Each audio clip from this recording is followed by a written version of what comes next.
Voiceover in TV can either ruin a show or completely elevate it. Some shows rely too heavily on narration, but when it's done right, it can become a core part of the show's identity. So here are the 3 best examples of voiceover in TV done right.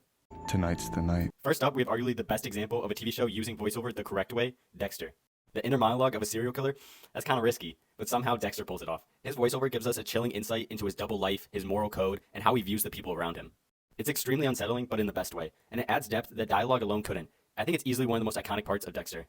And then there's Mr. Robot, which I think is a great example of using voiceover in a powerful and creative way. In the show, Elliot talks directly to the audience, but not as viewers. Rather, he talks to us like we're his imaginary friend. It's extremely disorienting and personal, but it perfectly aligns with the show's themes of loneliness, isolation, mental illness, and unreliable narration. You really get this feeling of being trapped in his mind, and I think that's the point.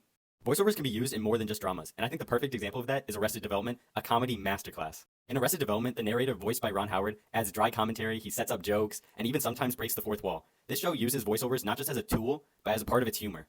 Yeah, voiceover can be a gimmick, and some shows rely way too heavily on it, but these shows are the perfect example of how it can elevate a show when it's used in a powerful and meaningful way.